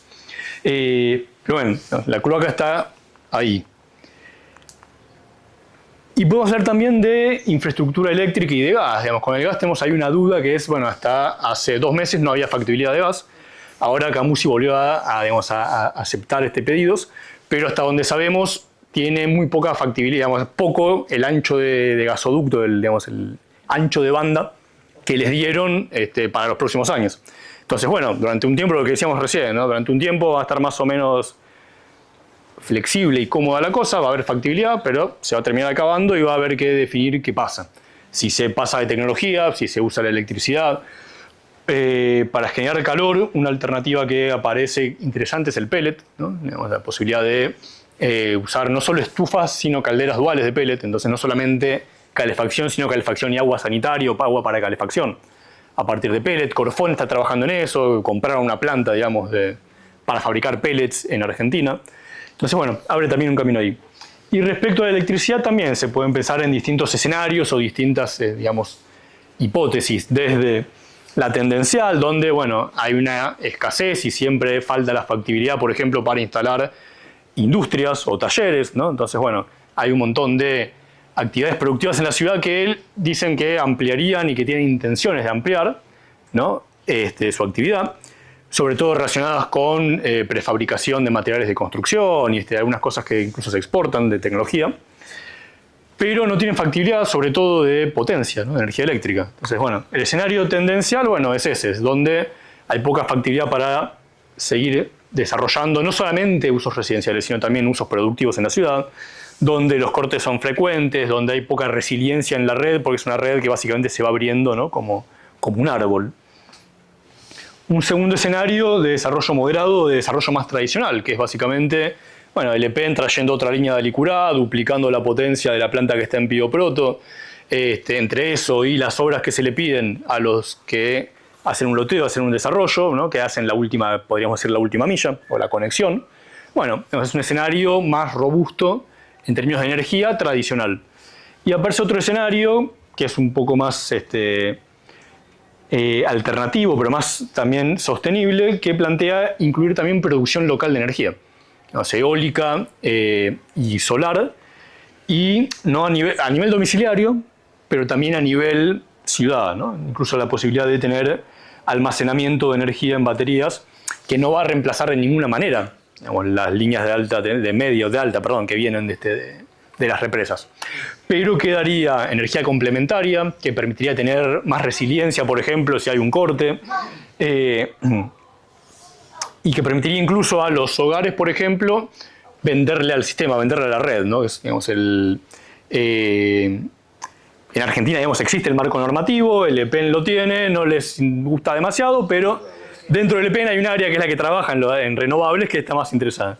Bueno, digamos, en los próximos años podría ser una posibilidad. Así como hablamos de lo que podríamos decir, digamos, lo tangible o lo duro en la ciudad, tenemos que hablar también de la gestión de la ciudad y del marco regulatorio de la ciudad, ¿no? Entonces, bueno, hay una dimensión que es la jurídica o la de la normativa urbana, donde lo que nos preguntamos entonces, bueno, es cuáles son los problemas actualmente con la normativa que regula la ciudad. No hay un código, primer dato, no hay una sumatoria de normativas que regula el desarrollo de la ciudad, ¿no? Hay un compendio de ordenanzas. ¿Qué problemas hay? ¿Hacia dónde evoluciona eso? Que en general es a empeorar, ¿no? Y, digamos, alternativas posibles o modificaciones posibles en esos términos. Esto no vamos a leerlo entero, pero básicamente tiene que ver con lo que dijimos recién de la dispersión normativa, ¿no? Que hay un montón de ordenanzas sueltas. Bueno, digamos, la tendencia es que eso continúa y sigue creciendo el compendio de ordenanzas que hay que tener para entender, ¿no?, cómo se gestiona la ciudad. Bueno, la posibilidad de tener un código único, digamos, el código de planeamiento unificado para toda la ciudad. Entonces, pasar de la normativa lote a lote, ¿no?, a normas que miran la ciudad en su conjunto y que incluso podríamos decir, en vez de mirar la estructura catastral, ¿no?, que los límites sean, mire la estructura del territorio, la estructura, como decía recién la compañera, ambiental, ¿no? Entonces, el catastro de la ciudad tiene que ver con los usos rurales que había hace 100 años, ¿sí? Las chacras tienen una forma tal que permitían tener ganado y que baje a tomar agua, ¿no?, a los arroyos. Entonces, tenía sentido desde ese punto de vista. Ahora, no tiene sentido para una ciudad, ¿sí?, para el uso residencial. Entonces, de golpe hay una chacra que tiene un pedazo de vega, tiene un pedazo de faldeo y después tiene un pedazo de montaña con un pedrero con una pendiente que es casi vertical. Bueno, esos son tres ambientes completamente distintos. Seguramente, para pensar la ciudad deberíamos pensar la vega como un conjunto, el faldeo como un conjunto, ¿no?, la zona de montaña como otro. Entonces, bueno, poder mirar la ciudad como una totalidad y pensar en un código de planeamiento para toda la ciudad, en vez de ir resolviendo por etapas, seguramente nos va a permitir empezar a tener esa mirada, ¿sí?, una mirada mucho más cercana al ambiente, a las condiciones ambientales y a la factibilidad que tiene, ¿no?, nuestro territorio. Bueno, esto tiene que ver con temas parecidos. El banco de tierra o el banco de suelo que tiene el municipio, ¿no? Entonces, bueno, la posibilidad de que tener más herramientas, ser más flexible y tener más posibilidad, entonces, bueno, de administrar ese suelo, de ponerlo, digamos, a disponibilidad del desarrollo de la ciudad. Y por último, algo que no es menor, que tiene que ver con los procedimientos en general, ¿no?, con los distintos, paso a la siguiente, que tiene un ejemplo de esto. ¿Cómo son los distintos procedimientos administrativos para los trámites o para las distintas aprobaciones, permisos, registraciones, etcétera? Entonces, bueno, ¿cómo hago para, digamos, aprobar mi proyecto para hacer una casa? O mi proyecto para hacer un edificio, para hacer un loteo. Bueno, cuando estudiamos cómo son los distintos trámites, entonces acá están las distintas áreas del Poder Ejecutivo, el Consejo Deliberante, la participación ciudadana con las audiencias públicas. Entonces, bueno, este es todo como el caminito, el recorrido, ¿no?, por ejemplo, que plantea o que exige la normativa vigente. Bueno, estamos trabajando sobre eso, viendo dónde hay de golpe cosas que se pueden simplificar, ¿no?, trámites que se pueden abreviar o que de golpe hay duplicaciones que podrían ser evitadas. Y dentro de eso, bueno, mirando particularmente la normativa de impacto ambiental, ¿no?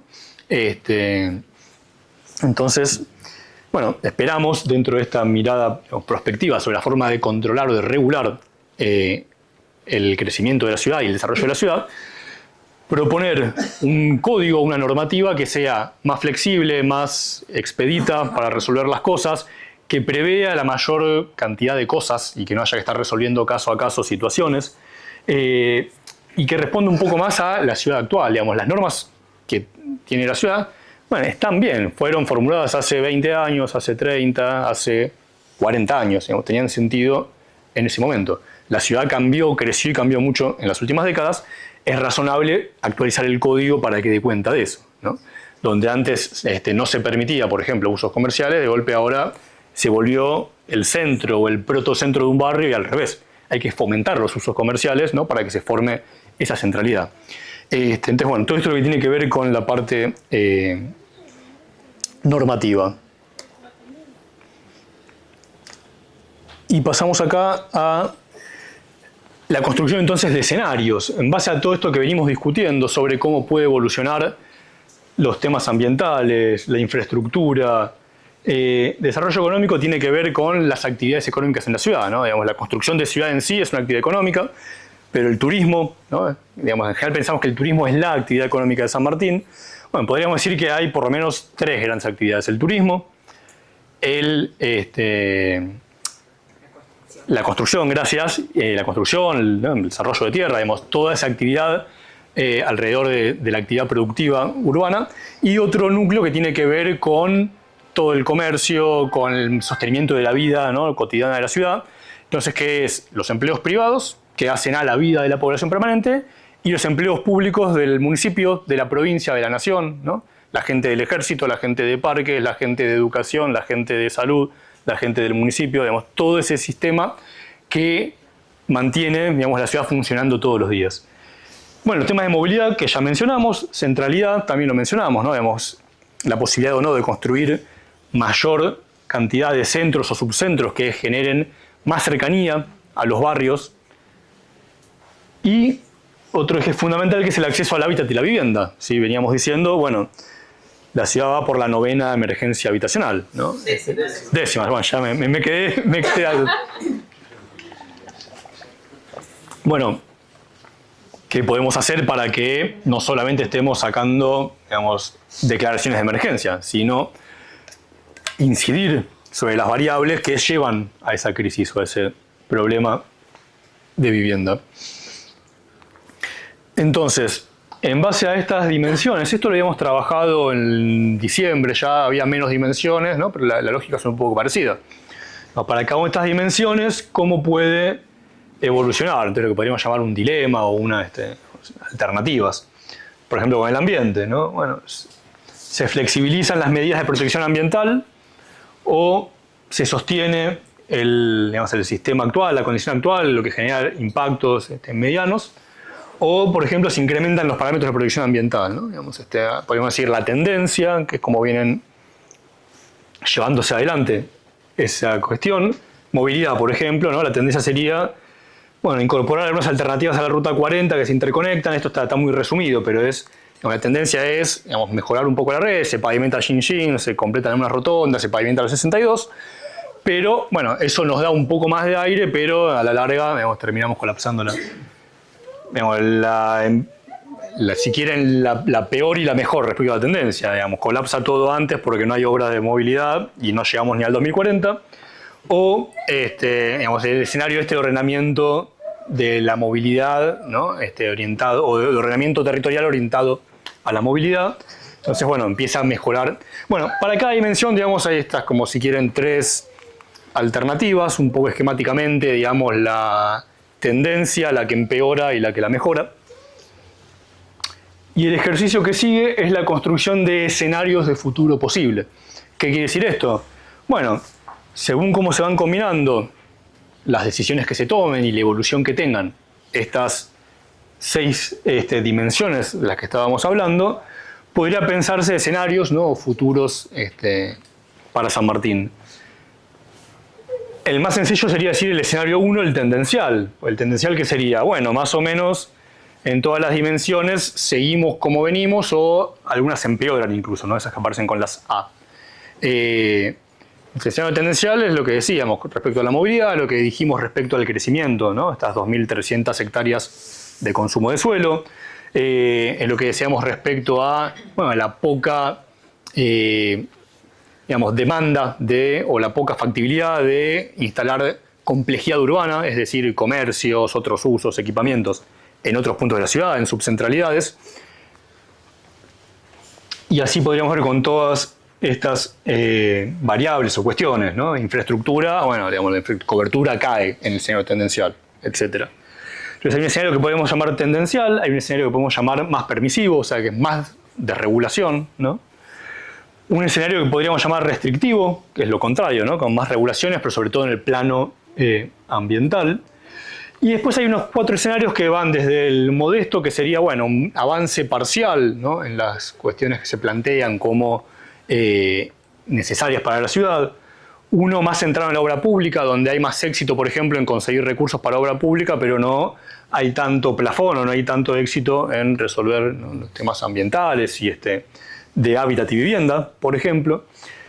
Un óptimo, que sería decir, bueno, nos sale, ¿no? Nos sale la carambola y todo resulta bien, que es un poco, ¿no?, la carta a los reyes, es poco posible que suceda el escenario óptimo, pero digamos, sería donde está todo. Y un escenario que podríamos llamar razonable, que es un escenario donde, bueno, digamos, haciendo lo que hay que hacer, se consiguen, digamos, o resolver temas o avanzar en los temas, ¿no?, digamos, en todo el tablero, en toda la. Entonces el ejercicio que lo podemos ver también, bueno, territorializado, ¿no? O sea, de alguna forma intentando expresarlo en el espacio. En realidad para lo que sirve es para tener estas discusiones, ¿no? Digamos, pues entonces, bueno, de golpe todos nos sentamos y decimos, no, sí, la ruta 40 sí está colapsada. Bueno, ¿qué vamos a hacer para que la ruta 40 no esté colapsada dentro de 5 años? ¿No? Bueno, una opción sería dejar de usar el auto particular y pasarnos todos al transporte público. Bueno, eso descolapsar, sí, descolapsar. ¿Estamos dispuestos a dejar todos el auto para...? Y más o menos, no. ¿El sistema público se lo banca? Bueno, supongamos que con esa inyección de pasajes pagando la tarifa... Ahora, lo que, digamos, el punto acá es, digamos, lo que uno dice es deseable que pase, ¿no? Sería mejor que... También implica, bueno, algunos, digamos, compromisos, ¿no? Entonces, bueno, es importante en ese caso, en ese sentido, digamos, analizar esas cosas y tener una construcción sincera, si se quiere, respecto a, bueno, qué cosas son factibles y qué cosas no. Y en todo caso, bueno, asumir que algunos beneficios van a ser mayores en algunas dimensiones y otros en otras dimensiones digamos, va a ser más un mix, ¿no? El objetivo de esto tampoco es decir, bueno, tenemos ¿no? Vamos a ir a este escenario, vamos a hacer todo y va a pasar. Sino que es, bueno, dentro del plan, que ahora en un rato si nos da el tiempo podemos ver, digamos, empieza a proponer líneas de trabajo, líneas de acción, ¿no? Líneas de implementación de políticas públicas. Bueno, ¿hacia dónde nos va llevando, ¿no? Entonces, el sentido del planeamiento no es hacer este trabajo ahora y en 2040 ver, digamos, nos vemos de vuelta. Es ir haciendo un seguimiento de lo que pasa, ¿no? Ir monitoreando cómo evolucionan estos temas, cómo evolucionan los temas del ambiente, cómo evoluciona el consumo de suelo en relación al crecimiento de la población, ¿no? Si mejora o no, por ejemplo, esto de diversificar los usos, si empiezan a aparecer estos centros en los barrios o se dificulta, entender por qué algunas cosas pasan, funcionan y otras cosas no pasan o no funcionan, y en base a eso ir corrigiendo. O sea, con relación a las herramientas para alentar esta descentralización, además de la diversidad de usos, de la modificación de los índices urbanísticos, ¿no? ¿Qué herramientas ustedes van a pensar en el Código de Planeamiento Urbano? Buenísimo, diste en 2 clavos. El primero es que, en general, para que en urbanismo hablamos de instrumentos o herramientas de urbanismo, ¿no? Digamos, las cosas que permiten implementar o desarrollar una política pública, un proyecto. Entonces, un instrumento puede ser la obra pública o puede ser un instrumento tributario, ¿no? Cobrar una tasa que desalienta una actividad, por ejemplo un baldío, ¿no? Que haya baldío. Entonces le aumentás la tasa a los baldíos para desalentar que la gente tenga la tierra sin utilizar. O al revés, le premiás una actividad. Entonces si alguien pone, no sé, un comercio en un lugar donde vos querés favorecer que haya comercio, le bajás la tasa por una cantidad de tiempo, el típico de un parque industrial, ¿no? Entonces en general, para llevar adelante una política o un programa, un proyecto, hay que implementar o hay que emplear más de un instrumento, hay una combinación de instrumentos, ¿no? Y para implementar un modelo de ciudad, si querés, bueno, mucho más todavía. Entonces, para el caso concreto de cómo hacer para que, bueno, este es el escenario tendencial, ¿no? Donde básicamente la centralidad está concentrada en el centro, ¿no? La diversidad de actividades está acá y todo el mundo, ¿no?, viene al centro para hacer todo. En un escenario donde de golpe, por ejemplo, se fortalece una centralidad, no sé, en Caleuche, en Cordones o en La Vega. Bueno, por un lado habría que modificar la normativa para que se pueda hacer esas actividades, ¿no? Para permitir esos usos, que dejen de estar prohibidos. Esa es la línea de base. Y ese es el código. Entonces el código te da un piso, te da factibilidad, pero en general decimos que el código es como una soga, ¿no? Sirve para tirar, pero no para empujar. Digamos, como entonces el código te pone, digamos, el código es bueno para restringir y para, digamos, exigir cosas. Ahora, no es bueno, es poco eficiente para fomentar cosas, ¿sí? Entonces, bueno, usamos el código y al mismo tiempo usamos, por ejemplo, lo que decíamos recién, un incentivo fiscal. Decimos, bueno, de golpe, Avenida de los Lagos, todo el corredor de Avenida de los Lagos, permitimos toda esta diversidad de usos y un poco más de altura para densificar. Ahora, además de eso, hay un beneficio de golpe fiscal al desarrollo de... Ahora, además de eso, para, digamos, que todo esto empiece a tener más color, decimos, bueno, y vamos a dirigir la obra pública que gestionamos también hacia ahí. Entonces, de golpe, no sé, por ejemplo, el mejoramiento del espacio público es sobre esa avenida y no 3 calles para el costado o para el otro, ¿no? O un pavimento, por ejemplo, un caso típico. En un barrio donde se hace el pavimento, el primer pavimento, una pavimentación, bueno, esa calle es la calle que empieza a jerarquizarse. Porque, por ejemplo, el colectivo puede pasar y circula por ese pavimento, porque eso, como mueve gente, atrae al comercio, entonces hay actividades comerciales. Como hay actividades comerciales, probablemente esos propietarios les interese o acumulen algo de capital y amplíen el negocio, compran otro local o otra propiedad, ¿no? Y ponen otro. Entonces empieza a desencadenarse un proceso a partir de que hubo una obra pública que fue el pavimento. Hubo una decisión de transporte, si se quiere, que es una política pública, ¿no? Que es digamos, pasar la línea de colectivo por ahí. Hubo acción de los privados, de los propietarios, ¿no? Que uno puso el kiosquito, otro puso la verdulería. Entonces, es una suma de instrumentos para cualquier, digamos, o para casi cualquier acción que queramos hacer de transformación de la ciudad. Es esa sumatoria de instrumentos que permiten, ¿no? Llevarlo adelante. Para desarrollar un centro, para desarrollar un corredor, para densificar una parte de la ciudad, ¿no? Para generar un área natural o un área protegida o un nuevo parque en la ciudad, ¿no? Tenemos un ejemplo de nuevo parque. Bien, entonces... Damian, tenemos 10 minutos para terminar por un tema de filmación. Después nos podemos quedar más, pero quiero decir, para darle un cierre a la charla, ¿sí? Dale, en 7 minutos pedimos las pizzas. No, esta parte de la charla termina... A ver, están los 7 escenarios, están los 7 mapas de los 7 escenarios, ¿no? Que es el tendencial, ya decíamos, ¿no? La centralidad está concentrada en un lugar, no hay mayores obras que transformen la movilidad, la infraestructura. El completamiento urbano, por ejemplo, bueno, termina de ocupar Caleuche, aparece algo en el eje Quilquihue. La tensión sobre la 40 es fuerte, entonces, bueno, empieza a haber más desarrollo sobre la 40. Ahora, si vamos al permisivo, el que era más desregulado, ¿no? Bueno, de golpe, esa superficie, es más, esto es una proyección, ¿no? No estamos diciendo va a pasar acá, pero digamos, en base a lo que venimos hablando, es una proyección posible. Bueno, en principio el área urbana crece mucho más, ¿no? Se ensancha. La presión que decíamos sobre el Trompú, la presión que decíamos hacia el aeropuerto, todo eso con el mismo centro, con la misma infraestructura, con la misma red de calles, bueno, el colapso del que hablábamos. El contrario, un escenario más restrictivo, donde, bueno, se vuelve prohibitivo, ¿no? Ocupar cualquier cosa con más pendiente que o con más altura que. La Vega Central sale del proceso de urbanización. Bueno, pasan distintas cosas, ¿no? Por un lado, se concentra o se compacta la mancha urbana. Seguramente va a haber un proceso de densificación en el centro y en los barrios cercanos al centro, digamos, por la escasez de suelo, ¿no? En la periferia. Ahora, también va a haber seguramente un aumento, ¿no? Bastante desmesurado del precio de la tierra, del precio de los alquileres. ¿Por qué? Bueno, por la escasez de tierra, ¿no? Entonces, de golpe, un escenario que decimos, este es el escenario ambiental, compactamos la ciudad, nadie toca un árbol.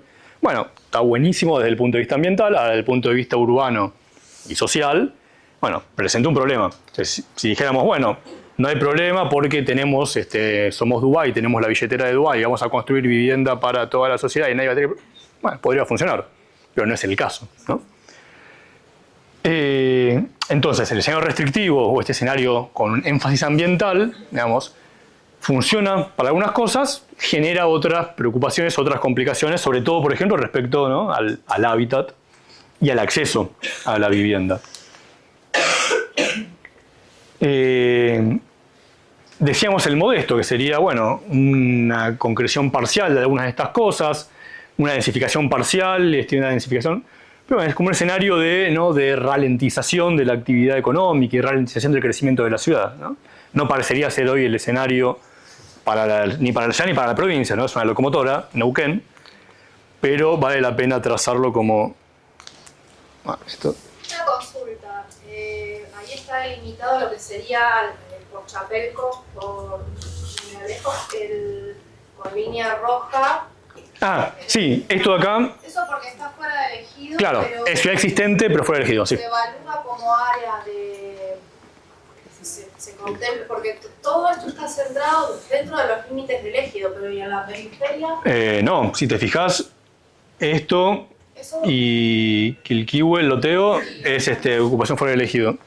El primer escenario, por ejemplo, se proyecta por la ruta 40 fuera del ejido. El escenario permisivo se sale del ejido para ese lado, se sale, digamos, se mete en el parque.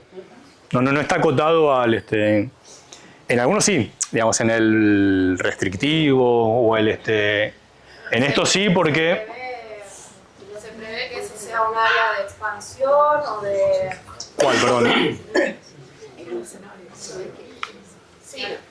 ¿Qué área? No, porque como está ahí marcado en el mapa, digo, eso cómo entra, como... Me perdí sobre qué parte estás hablando. Por Chapelco. Ah, Chapelco. Claro, se confunde un poco con las vías, el desarrollo. No, Chapelco está...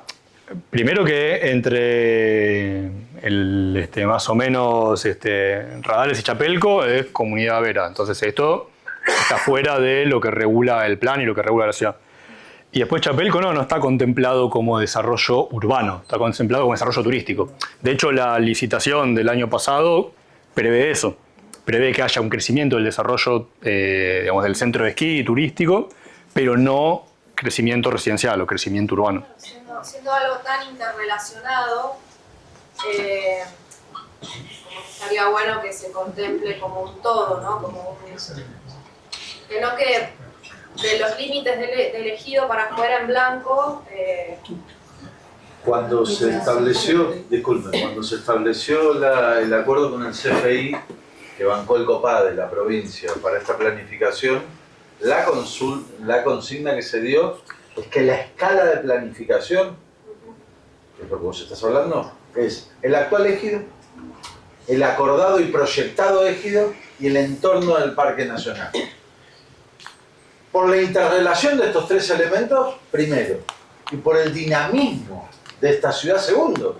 O sea, cada tanto lográs hacer un planeamiento de esta naturaleza con este nivel de participación, no terminaste que te quedaste corto a la velocidad que va esta ciudad. Con lo cual, dado que el acuerdo de la proyección del ejido es 100 y pico % de aumento, te da una escala razonable para decir, bueno, ganamos con soltura un tiempo necesario para que el planeamiento mantenga cierta vigencia.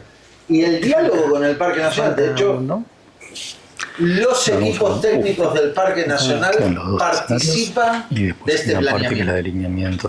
Pues dijimos, dejemos de comportarnos como compartimentos estando. La naturaleza no conoce límites políticos. Bueno, empecemos a trabajar interjurisdiccionalmente. Así que este planeamiento tiene esas tres escalas territoriales. ¿Puedo preguntar en qué estado está la ley de ampliación del ejido? Prometo, Melissa, después, por fin, dale. Cajoneada. Después hablamos. Contundente. Bien, cerramos esta parte, en todo caso haremos una rondita de Bueno, estamos viendo, digamos, la manifestación territorial, si se quiere, de estos escenarios. Digamos. El de obra pública lo que planteaba era, bueno, mayor énfasis en las obras. Entonces, por ejemplo, aparece el cierre de Xinxins hasta el fondo, ¿no?, de La Vega. la posibilidad de transformar el viejo Camino al Olog en una avenida que bueno, pasa a ser una avenida urbana, completamiento de redes de infraestructura, empieza a aparecer la idea esta de el fortalecimiento de los subcentros, entonces estas manchas como más oscuras, ¿no? De mayor densidad, empiezan a aparecer dentro de estas nuevas centralidades y plantea una posibilidad, que es digamos, un énfasis en una dimensión. Sería decir, bueno, somos muy eficientes para recaudar o conseguir recursos, digamos, para hacer obra pública. Y como veníamos diciendo, veamos, podemos decir, bueno, el óptimo donde sucede todo más o menos bien, ¿no? Todo lo que veníamos por lo menos planteando como dentro de los dilemas, la solución o la salida, digamos, más virtuosa, digamos, el completamiento de la infra, la protección. Acá hablábamos de la Loma Redonda hace un rato, no recuerdo tu nombre. Entonces, eso como un área que se protege, la Vega como un área que se protege, el sistema de centros que se configura y, bueno, un control y digamos, una expansión urbana moderada, ponderada, ¿no? Balanceada. Y decíamos este último escenario, que podemos llamar el escenario razonable, este escenario donde digamos, hay un poco y un poco, donde bueno, seguramente la tendencia de la Ruta 40 va a seguir siendo fuerte, tal vez algunas tendencias como se mencionaba recién, sobre dirección a Chapelco o bueno, densificación, ¿no? De los barrios que están ahora fuera de ejido. Estos mapas, siempre pasa cuando uno pone un mapa que, bueno, claro, lo miramos como si fuera... son, digamos, mapas de estudio, ¿no? Son trazos posibles que, bueno, lo que plantean es la discusión sobre qué efectos territoriales tienen distintas decisiones. No quiere decir que va a pasar exactamente, ¿no? Este polígono con esta forma como expansión urbana, ¿sí? Entonces el sentido es poder discutir o poder charlar, pero no mirar, digamos, si la flechita está 1 kilómetro más al norte o más al sur, porque no es el sentido. Bien, ¿qué quieren hacer? Hasta acá, digamos, es el informe, ¿no? Es la perspectiva, cómo evolucionan las cosas, los escenarios. Lo podemos hacer como hicimos en la primera parte, ¿no? Que hicimos una ronda de preguntas. Y podemos dejar para después, bueno, lo que tiene que ver con algunos anticipos, digamos, de lo que sigue. Pero creo que estaría bueno hacer una charla sobre lo que venimos